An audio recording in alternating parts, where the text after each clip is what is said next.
What's up, guys, and welcome back to Gabe Miller Music. Today's video is sponsored by Roland, which is really awesome. They wanted me to check out the integration between the Verselab MV-1, which I've been using for the past couple of months, and the Zenbeats app, which functions as an auxiliary screen for the device. It works incredibly well, genuinely, and I want to walk you through the features of that, show you how that all works, how I personally have found myself using it, and also talk about some other aspects of the MV-1 that are much more powerful than a lot of people realize, especially when it comes to the synth engine. So, without any further introduction, let's jump into it. I've got my Verselab plugged into this iPhone with a USB 2.0 to Lightning cable. They're pretty inexpensive. You should be able to pick those up online, no problem. And you should be able to do this with an Android phone, also no problem.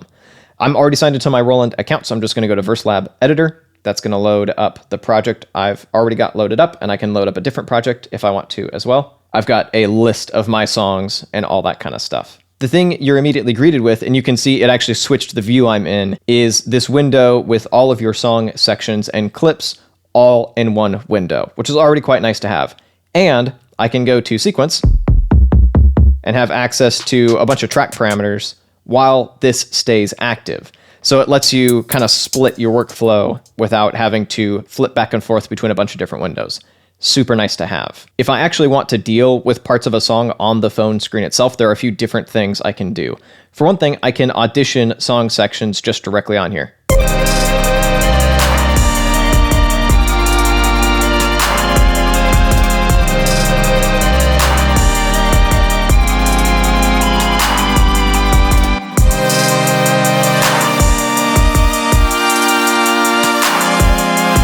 Super nice to have, very immediate to use. It almost becomes a little bit tempting to put too much focus on the phone screen and interact less with the hardware. And there's an even stronger case of that, and I'm going to get to that in a second. You've also got the ability to copy entire sections over. Just drag it, and you've copied the entire thing over, and then you can make modifications to it. This will come in clutch for developing a full song, because my typical workflow for developing a full song from a loop I've made on the Verselab is to create a nice full section that uses all the tracks, and then copy that section a bunch of times and start removing stuff so that I can kind of build it up over time. This makes that so much easier because you've got access to all of your clips just in here.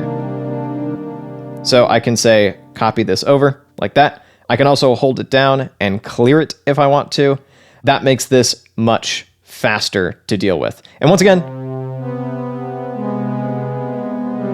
I've still got my notes editor just open. I should also quickly mention, I'm going to do a dedicated video showing how I made this beat, so be sure to subscribe for that if you don't want to miss it.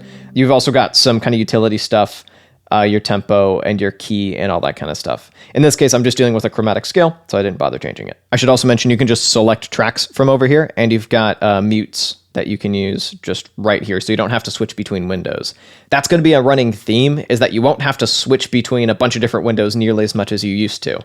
And that's really nice for a device like this. It really speeds up the workflow and makes it a lot more intuitive. Going into individual clips, I mentioned in my review of this thing, the fact that sound settings are typically stored on clips rather than on tracks can get a little bit weird and confusing. It makes a lot more sense once you dive into this interface. So let me pull up my bass track just as an example.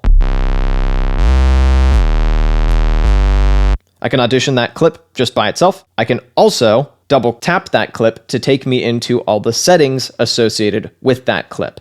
This is my favorite thing that the auxiliary screen functionality adds. I've got aspects of the synth that you can control on the Verselab, like you've got access to all this stuff just on the hardware, but it requires more menu diving and staring at the tiny little screen and switching back and forth a lot. Whereas here, it's all here, like it looks like a plugin. This is like kind of a baby version of the Zenology Pro editor, which I'll also get into briefly at the end of this video. So I've got my tone settings here on a clip-by-clip basis. I can tune it. I've got ADSR controls, vibrato stuff, cutoff resonance, portamento, key mode, whether it's unison, mono, or legato. That's all here. And what's even nicer is my access to effects. So in this case, I've got a saturator on here. And I can control a ton of stuff about this effect. That's all really nicely laid out. So I can really dial in the sound that I'm going for, also for mixed stuff, just using this combination.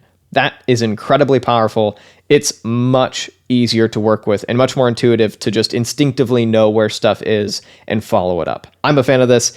It almost becomes dangerous in a way. I could definitely see myself being tempted to like look at the phone screen and interact with the phone more than I interact with this device sometimes. Although, of course, to play something in or program it in, you've got to do it hands-on on the device, so that helps mitigate it. But this is that good. It really does speed up the workflow. So that's clip-by-clip editing, which is my favorite feature, and then dealing with sections, which is my second favorite feature. There's also built-in mix stuff, which is quite nice to have. So you have access to every single track all at once with all the volume sliders, panning, reverb and delay sends, mutes. It's all here. And much like on a clip-by-clip basis, you can deal with your sends effects. Much more hands-on than dealing with the value knob and the tiny screen. So you've got your reverbs, all these parameters that you've got easy access to really dial in your reverb.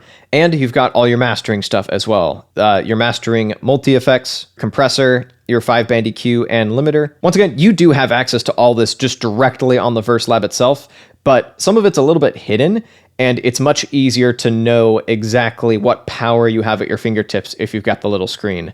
And I should mention, EQ and compressor also here on a track-by-track basis. You're still probably going to want to actually scroll through presets using the Verselab itself. That's how I do it. But there's a ton of stuff just available within the app. The one thing this integration doesn't have is the ability to interface with vocal tracks. That's really unfortunate. I'd love to see Roland add that in a future update. One other Zenbeats thing that I should mention that I didn't know before I got involved with this project is the fact that there's a desktop app that this can record directly into. For connecting to the Zenbeats app, you've got to go to System and then go all the way to USB driver, and it has to be generic to work with a phone. If you want to connect this to your computer and have it give the computer multi-track audio, you go in and change this to the manufacturer's drivers. Then you can really easily record the multi-track audio from this into your DAW or into the Zenbeats computer app, and it makes it really easy. It's set up for that, which is really cool. Finally, I want to show you how this integrates with the overall Zencore synth engine system. Zencore is a synth architecture that multiple Roland devices are built off of. That includes a couple of hardware synths, the MC101 and MC707, and the Zenology Pro plugin.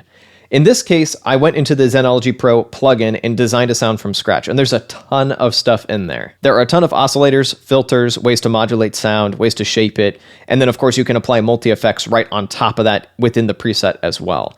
So I went out of my way to create something as vintagey as possible. I used oscillators that are like classic synth strings and some Juno stuff. I used filters with the resonance kind of cranked, and I used a Juno chorus to top it all off.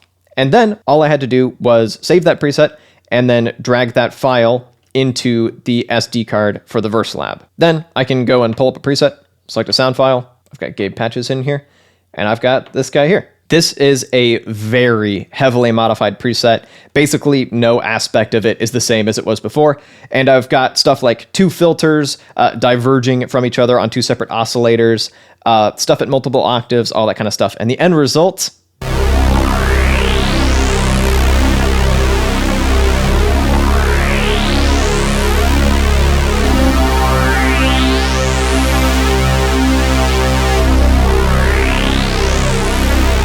is probably a bit much, but it's quite a bit of fun, and there's a ton going on in there. Of course, if I wanted to tweak a few aspects of that, I could do so on the app or just directly on the tiny screen. If you were to go in and design a ton of presets using the Zenology Pro engine, you can load them all onto here and have easy access to that. So you've got an incredibly powerful synth engine loaded into this thing. You've just got to put in a bit of extra effort to have access to it, but once you do, you can do quite a bit.